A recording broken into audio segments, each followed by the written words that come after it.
So are you tired of this in Baldur's Gate 3?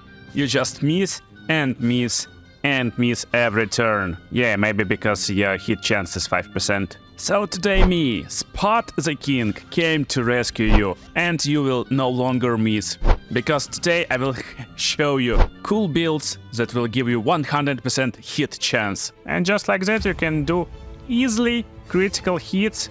Our target is 18 AC and we got 100% chance to hit him.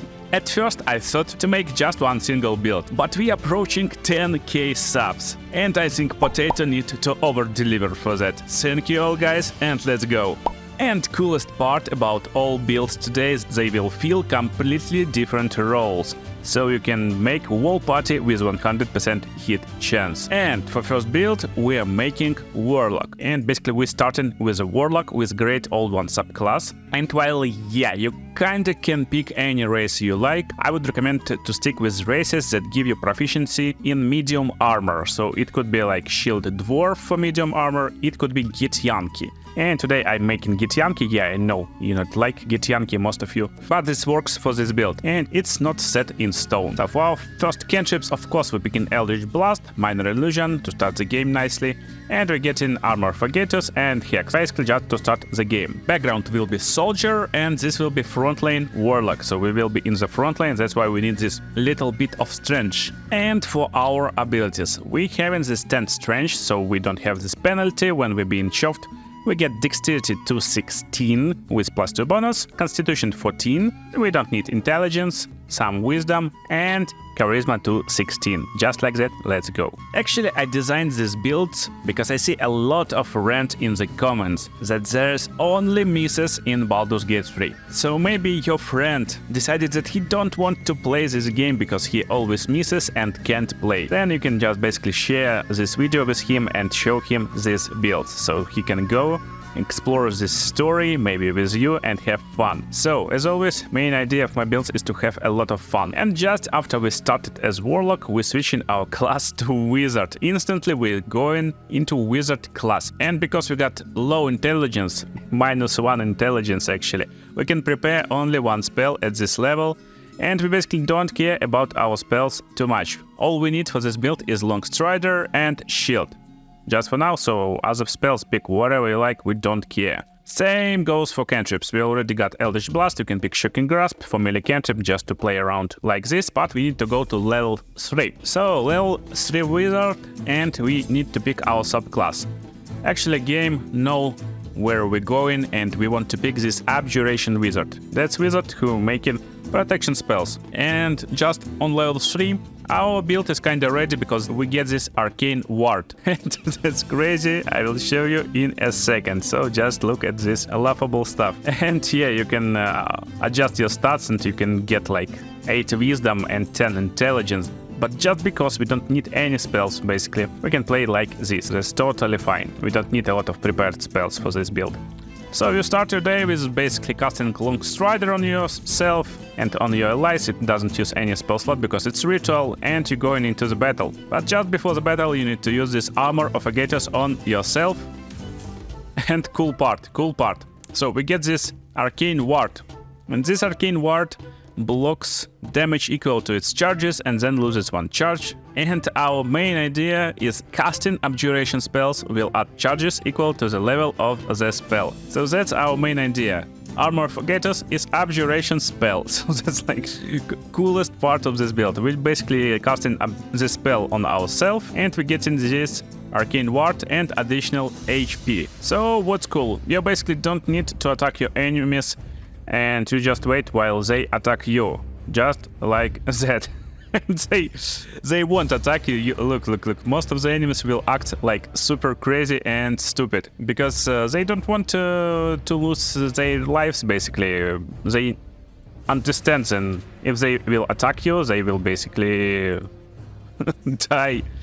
One way to go around it. Your enemies will use the opportunity attack, and you basically need to run around near them and provoke these opportunity attacks. And you will reflect this 5 damage every time they attack you. And there is kinda 100% chance to reflect this damage, so if they hit you, they will just get this damage. And coolest part, you're not losing your HP. So main problem with armor of Agathos, it's not giving you a lot of HP, but with this arcane ward, you're not losing this HP most of the time. So basically you can do whatever you like. You can attack with normal attacks, but most of the time you just stand still and look how your enemies die by themselves. Or they stand still like this, so that's like our early game strategy, but let's develop our build to the final form. So I won't go too much into the detail, but we can pick this shield spell if we need to against stronger enemies, and we need to pick Misty Step on 2nd level. But when we pick Githyanki, we don't need this Misty Step most of the time, because Githyanki will have this Misty Step when they level up. So other spells almost not matter too much. So pick whatever you like. Maybe you will like this hold person stuff. And we're basically going into Wizard 4 just to get this medium armor master and increase our armor class. So level 4, there's two ways. First one is you go into 4 levels into wizard to get additional feat, or you switch back to the warlock. And we will do this warlock route right now. So our spells, we don't care. We're not using our spells, we're using only armor of Agathos. And for our Eldritch invocations, we want to pick Agonizing Blast to add charisma modifier to damage of our Eldritch Blast. You basically can use it in melee, in range, if you need some range weapons, and Devil Sight. So any magical darkness won't make us blind. Level 5 and Warlock level 3, we get an additional spells, and we want to pick Misty Step. And yeah, we get Misty Step from our Githyanki race, so if you're not playing Githyanki, you definitely want Misty Step, but if you're playing Githyanki, you can pick whatever you like, and basically we don't care about our spells, so I won't talk about them more. So let's go and pick our Pact, and today we're picking Pact of the Blade and making kinda Hex Blade melee range warlock. So level 4 we're getting our feat, and now we need to pick our feat finally. We're picking Sentinel feat, and that's for a reason. You saw how many enemies will react to us. They won't even attack, so they will attack our allies, and we need to protect these allies with our Sentinel feat. So Sentinel feat will give us advantage on opportunity attacks. We will use opportunity attacks when enemies try to attack our teammates, and that basically increases our hit potential by a lot. Spell of choice could be Hold Person, we don't care too much. And we're getting to the Warlock level 5. And we're getting this Deepened Pact with extra attack. We're definitely taking this extra attack. Any spell and Eldritch invocation will be Repelling Blast.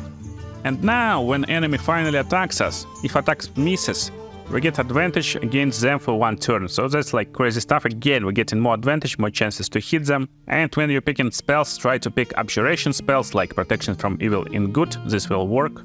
Level 7 Warlock, nothing special. Level 8 Warlock, we're picking our feat. And for our feat of choice, if your picked race get this armor proficiency, then definitely pick this medium armor master. So you will add your dexterity to this stuff. Or you can go other route and just go with ability improvement into charisma.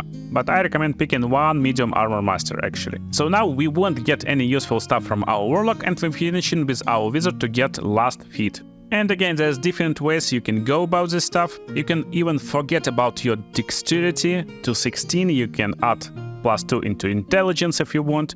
If you dislike this medium armor master, and you can get more constitution, get tough trait to get additional hit points, and that will be like nice pick too. So most importantly is how you play this build.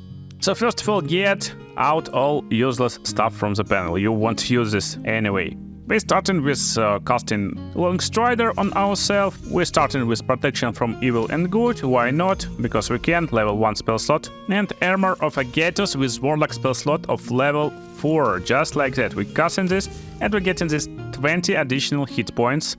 And just like that, we got 7 arcane wards. We're making our pact weapon, and let's go into the battle. So while this build technically not giving you this advantage on your normal attacks, you attack with advantage when you use your feats, first of all, and you 100% inflicting a lot of damage to your attackers. So you kinda don't need even to attack them, and just look at them.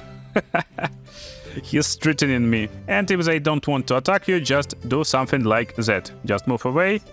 And you can use your Entropic Ward, so they will miss. And you'll get advantage on next turn. Or you don't react and just inflict damage to him. We don't need to react, he just died himself. So idea of this warlock in party is to be annoying front lane tank that staying nearby his allies in the front lane too, and if someone attacks them, you just basically can react with sentinel. So enemy tries to attack our friend, we use our sentinel and get this advantage on our attack. And that's crazy stuff. And yeah, you're doing pretty nice damage too, because you're adding your charisma to your attack rolls with your weapon, so you're getting pretty nice chance to hit.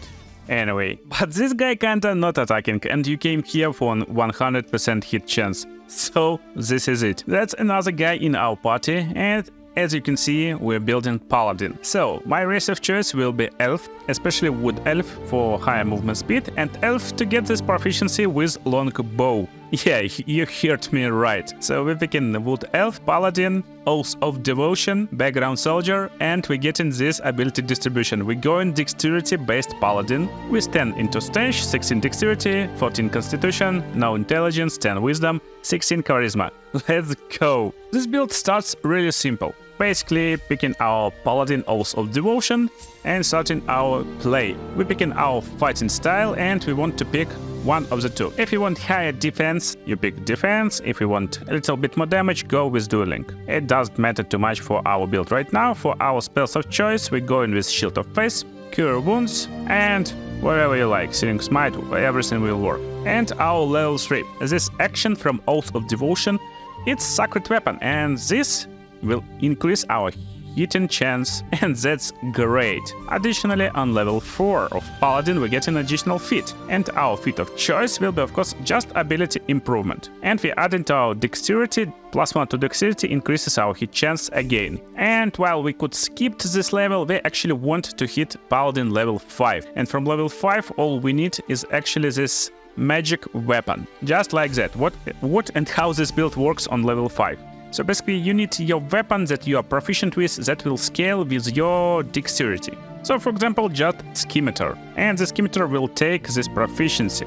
So you want to wear a shield in one hand, Scimitar in other hand, you use your Shield of Faith at the start of the day, and just like that your starting armor class at this level will be 21. It's already hard to hit you, but we're here to hit enemies. Second thing you want to do before the battle is to cast magic weapon. If instead of armor, 21 armor, you need this higher hit chance. And the reason why we picked Oath of Devotion for this build, to get this Sacred Weapon ability. This ability will turn your weapon into Sacred Weapon, and it has higher chance of hitting enemies. And this chance can be seen over here. Go into your character tab and attack bonus. So we see range attack bonus and melee attack bonus. So most importantly, you can use this Sacred Weapon on your bow. Just like that. And even your bow will get this bonus. And yeah, magic weapon should be casted on this weapon too, of course, on our bow. Or if you prefer your Scimitar, of course, cast it on your Scimitar. And just like that, we get already +11 to our attack rolls. This already means we basically can't miss enemies that got around 10 or lower AC. So we got 100% hit chance, and we got 2 arrows, of course, so we can attack 2 times. Same goes with the Scimitar, of course. But that's still too low. Let's finish our build. We don't need anything from our Paladin right now, so we're switching to Fighter instead, and we're picking Fighting style. And right now we're picking fighting style archery. This will add instantly +2 to our attack rolls from our bow. And that's already crazy. I guess you see where it's going. So on our first turn we can use action surge to add 2 actions, and we will do 4 attacks instead of 2. And that's crazy again. And fighter level 3. So level 8 paladin, what will become? We become like crazy machines that can never miss. We can use some nice maneuvers from Battle Master, like trip attack to make enemies prone, even with our bow. We can use disarming strike to make them lose their weapons, but we will use this stuff. Precision attack. We are spending superiority dice to add it to our attack roll, and that's like crazy stuff. Then we definitely want this fighter level 4 just to get our feet, and we pick an ability improvement, dexterity to add to the maximum, and that's our maximum hit chance, just like that. So fighter level 5 won't give us any additional features, because this extra attack not stacking with our extra attacks that we already have. And we kinda got only 3 levels left. What we can do with this? So, if you enjoy this bow style, you can go with War Domain Cleric, and this will give you ability to shoot with your bow as bonus action. So basically you start your fight, and then you use your bonus action to attack one more time. And this means you can do a lot of attacks in a single turn with this big, strong bow that you never miss. But there's another option where you could go. You can go into Barbarian, get this Rage for extra damage on your attacks, and on 2nd level of Barbarian you will get this Reckless attack that will give you advantage on attack rolls in this turn, so that's a nice feature. And on 3rd level you will get this extra Rage features. So that's totally depend on your playstyle and what you want to do with this dude.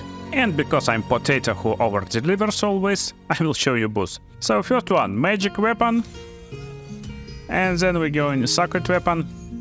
And let's wake up this dude. Just like that, we get in plus 15 on just basic bow. So this is just basic bow. And if you got bow plus 2, you already got plus 17. And if you got plus 17, this means you basically can't miss target who got 18 AC. Because when you're rolling 1, and that's lowest you can roll, you add plus 17, and this will become 18, and you basically hit them. But even then, if you're fighting, for example, right now, even with basic bow, enemy who got 25 AC, and it will be like almost super high, highest you can get. You can press on this precision attack and add your superiority die to your hits. And just like that, you can hit 1 time, you can hit 2nd time, and then you can use action surge to hit 2 more times. And you need to use this precision attack before every attack. So yeah, you will use all your superiority dice on the first turn. But look at these rolls.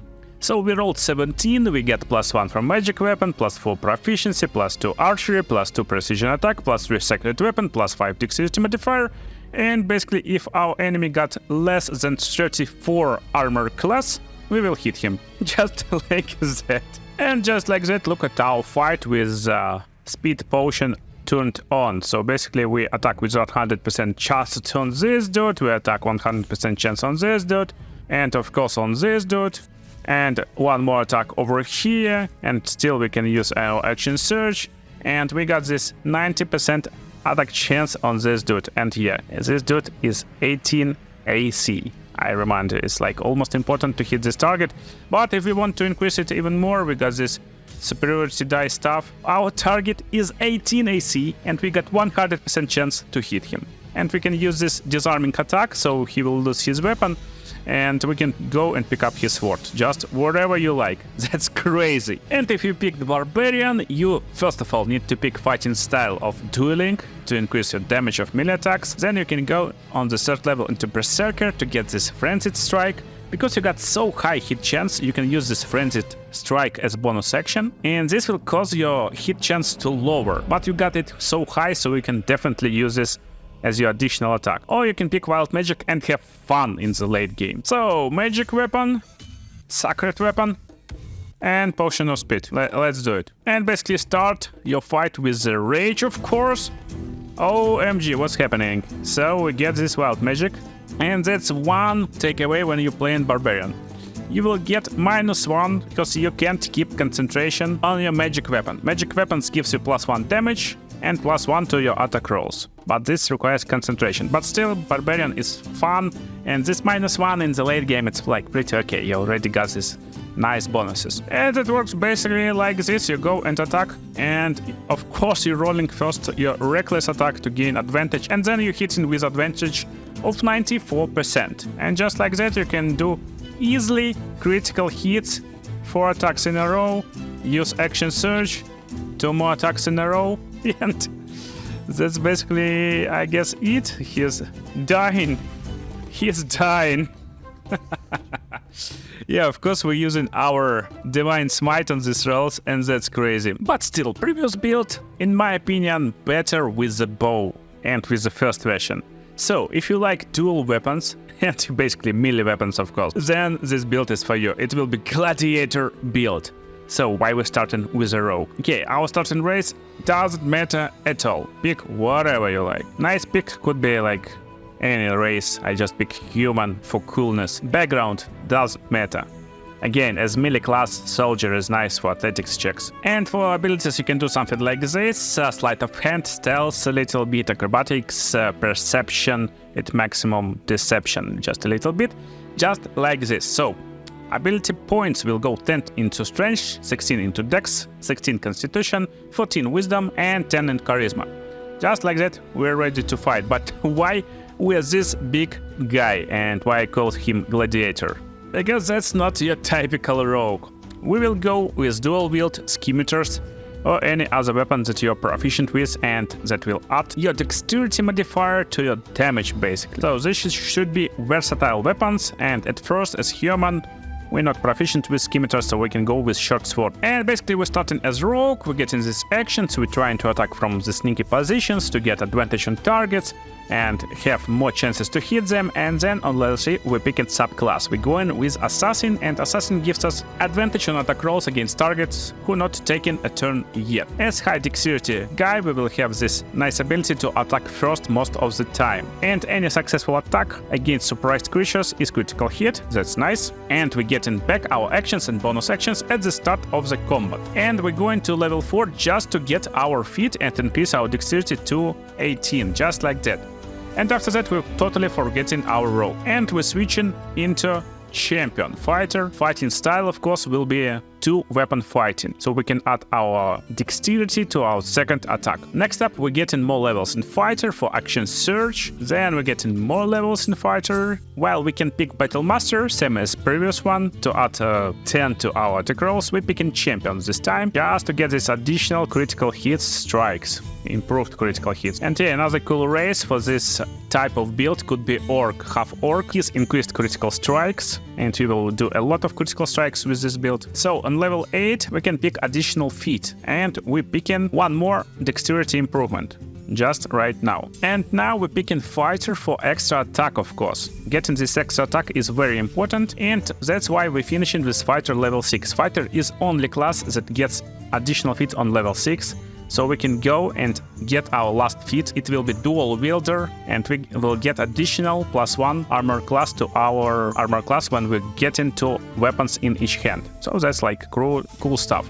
I mean, 1 weapon in each hand. And right now we can finish up our build. So we can go with uncanny dodge, just basic stuff. We can go with 6 rogue basically if you want to. That's nice finish of this build, and like 5-6 rogue will be nice. But I got additional future because we're making gladiator. We're picking barbarian, of course, to get this rage action first of all. And then we're picking barbarian level 2 to get this reckless attack, to gain advantage on our attack rolls until end of the turn. And just like that, our class build is ready.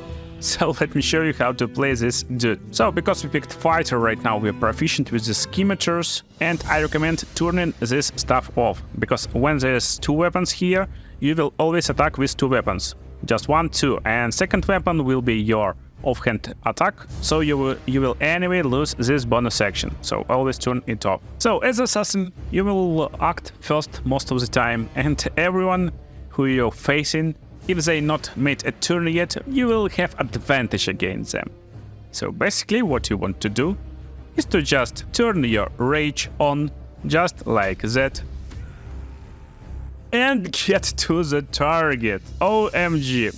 Yeah, you will get additional attack of course, but that's not most cool part of this build. First of all, of course, try to get medium armor, and you can get around 20 armor with +2 medium armor. Coolest part is that if you play like sneaky rogue, when you sneak up behind, you will do double weapon attack, and that's when you want to this be dodged on, and I will show you just in a second. And then you will regain your bonus action, so you can start your fight with basically press and rage, and fighting like a reckless gladiator. So this rage will give you a lot of additional damage to your attacks, but most importantly now you can use your reckless attack as first action in a turn. And all your attacks will have advantage then. So now we can basically attack with advantage, and we can do these 2 attacks in 1 turn, that's looking cool. We can do 1 more attack, and 1 more attack of course. And then we can use our action surge to attack few more times with advantage. And that's our gladiator build. Just pick weapons that you like. That's cool to pick race with proficiency in weapons that you like. Sometimes I like to pick like dwarves to attack with morning stars and other stuff like this. That's really funny to see. And that's our playstyle, that's our build.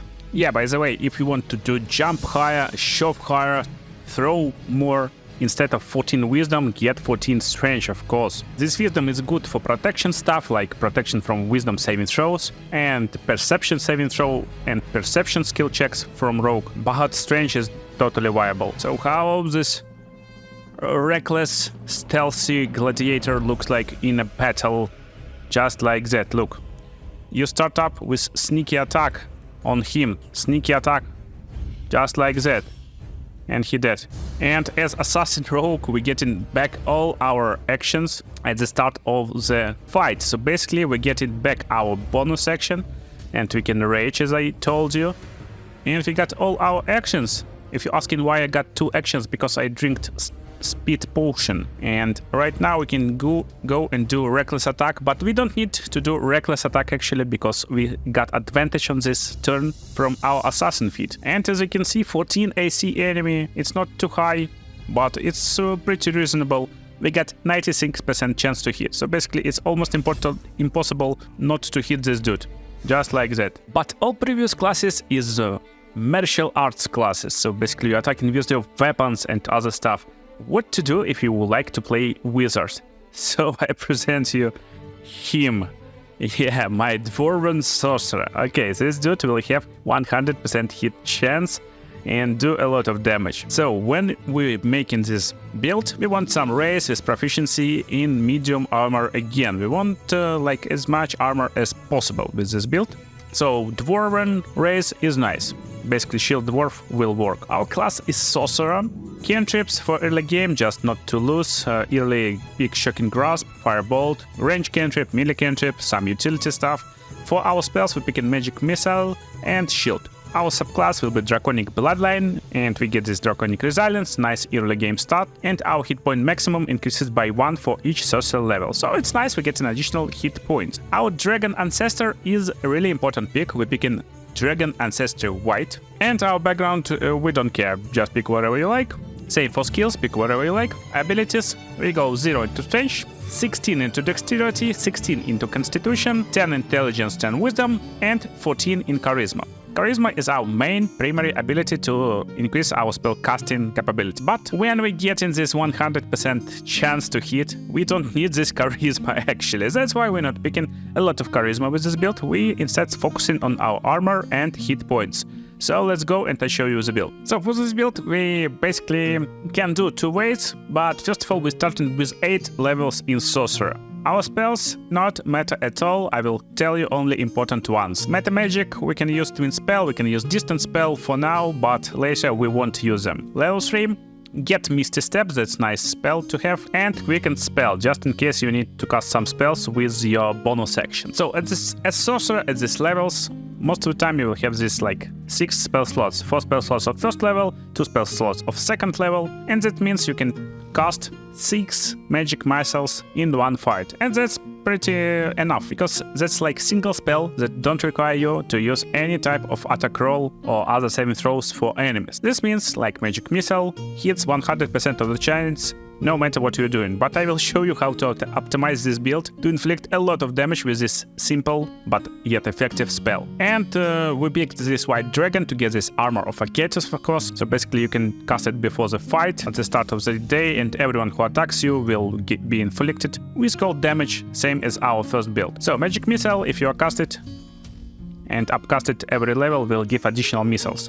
First level will do 3 missiles, every missile doing 1d4 plus 1, and you can separate them or shoot at one target at a time. So do whatever you like, basically.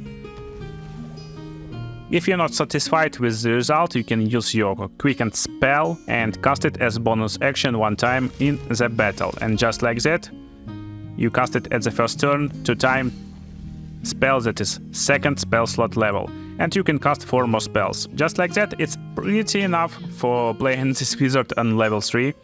You won't need more So let's go and level up. And our first feat that we're picking will be medium armor master to get this +1 armor. We're playing mage, but we don't want to die, so that's why we need pretty high AC. So just like that, on level 4, if you find, and basically you can buy it from the traders, medium armor +2, you will get 17 AC from this.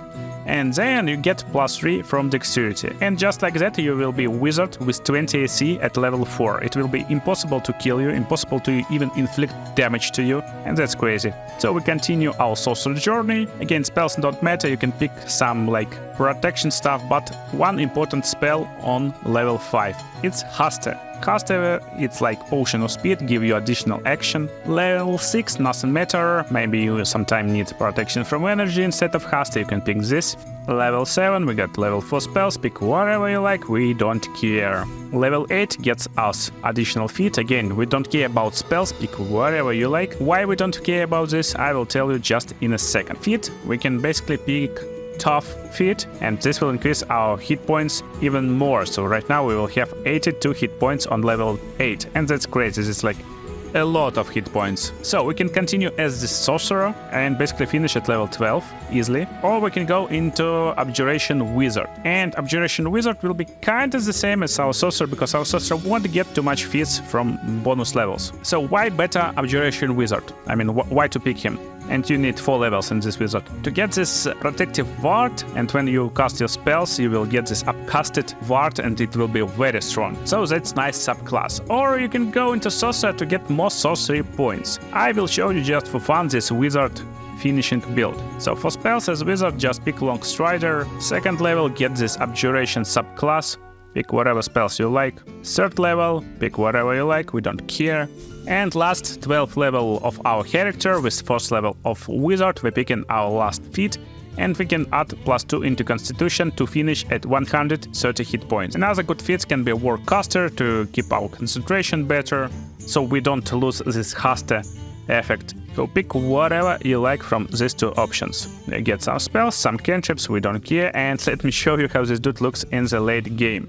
What I don't like when I actually play a wizard is like complexity of this part. So when you're playing a wizard with high intelligence or even sorcerer, you got just crazy amount of stuff over here. That's just crazy how much stuff over here. And with this build, you basically don't need anything, just throw away everything into trash. And that's basically all we need. So here is day start spells. We're starting with Armor of Agatus, and we upcast it from level 6, just like that.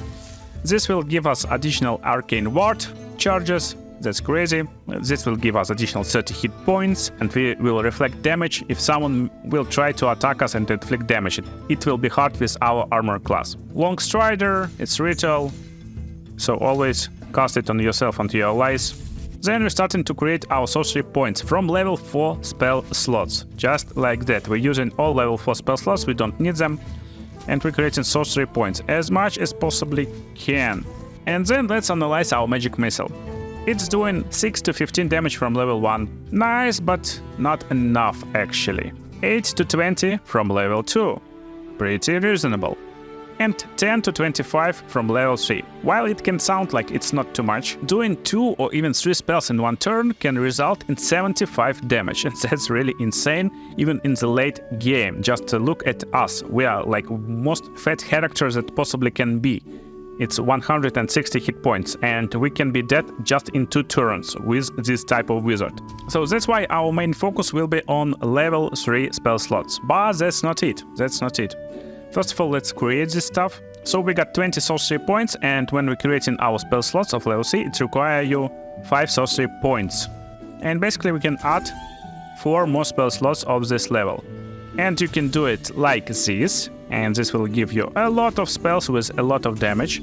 But in previous levels, I actually recommend to make a lot of spell slots from level 2, because creating spell slots of 2nd level require only 3 sorcery points. And basically you can even sacrifice some level 3 spell slots, get up to 30 sorcery points, and make up to 15 slots of 2nd level. So you can cast it 15 times, this spell, Magic Missile. And that's crazy, that's more than enough in every battle. More than you possibly will ever need. Because 2nd level spell slot will do 20 damage if you cast it 15 times, you possibly can do around 300-400 damage. That's crazy. So what we don't need with this build? We don't need level 1 spell slots. We can basically get rid of them easily.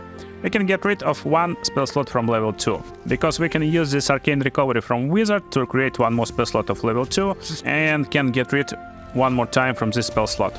And we can get rid from all spell slots from level 1, or just get up to like 6 sorcery points. 6 sorcery points will give us ability to cast quicken spell 2 times, so basically 2 turns in a row. Having at least 2 spell slots of level 2 is nice to get ability to cast Hold Person and Misty Step, for example, or 2 times Misty Step. And just like that, our preparation is ready. And let me show you how this will look in a battle, of course. But most importantly, cool features. So, I never actually mention gear in my videos, because I think it's like very nice and very cool if you go and find gear by yourself. I won't tell you exactly where and how you need to do to find this gear, but when you're going from Act 1 to Act 2, you can go in the 3 different directions. And items that you need for this build is actually only in one of these directions.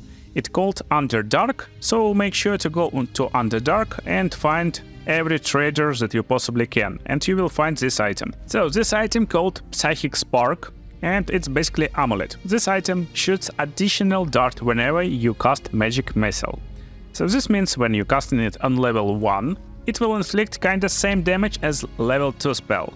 On level 2, kinda same as level 3. So if you're counting on level 3 spells upcasted, you can do totally like 15 slots of level 2. And in total damage possible, it's like best option. So best option actually to just destroy all your spell slots so you possibly can, and make only level 1 spell slots. It will give you maximum total damage possible, but you need to cast it like 30 times. It's not like good idea. That's why creating a lot of spell slots from 2nd level or 3rd level is nice idea. And basically you just go around, give enemies ability to hit you, if possibly can. They won't be happy to do it, because they don't like to attack someone and get back this 30 damage of cold damage.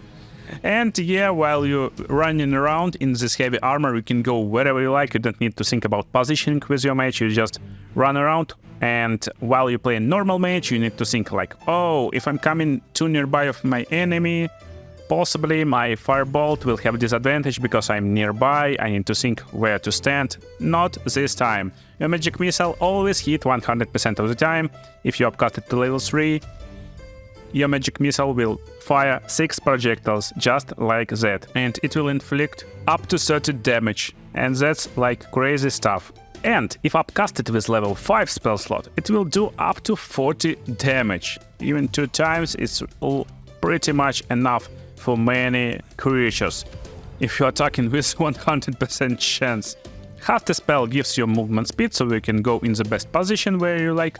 Then just go and cast your magic missile, because now you get these 2 actions instead of 1. Always upcast it and do some damage, so we can basically go and spread damage among these dudes just like that and destroy them all. If some of them is not destroyed, we can do it one more time, just upcast it and attack it with 1 missile, and all other missiles go to this dude.